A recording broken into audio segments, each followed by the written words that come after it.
Welcome back to கிட்டு சமையல். இன்றைக்கி நம்ம பார்க்க போகிறது மட்டர் பன்னீர் ரெசிபி தான். இது பன்னீர் அண்ட் க்ரீன் பீஸில் பண்ணுற ஒரு நல்ல டேஸ்டியான ரெசிபி. ஃபஸ்ட்டு பன்னீர் பீசஸை இது மாதிரி எண்ணெயில் போட்டு வறுத்து எடுத்துடலாம், இல்லைன்னா அப்படியே கூட கட் பண்ணி சேர்த்துடலாம்.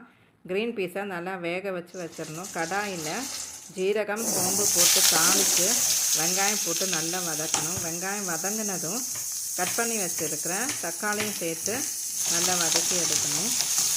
இந்த வெங்காயம் கூட இஞ்சி பூண்டு சின்னதாக கட் பண்ணி அதுவும் சேர்த்துடணும். சேர்த்து நல்லா வதக்கணும். வெங்காயம் வதங்கின பிறகு தக்காளி சேர்த்துடலாம்.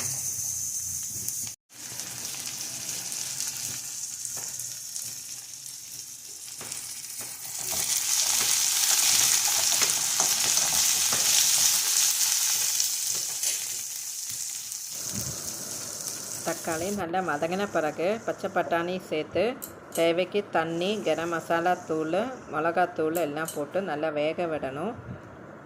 கஸ்தூரி மேத்தியும் சேர்த்து அப்புறம் பன்னீர் பீசஸும் இது கூட சேர்த்து நல்லா திளைக்க விடணும்.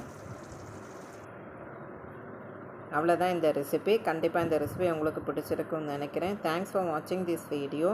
Please do like, share and subscribe Kittu சமையல்.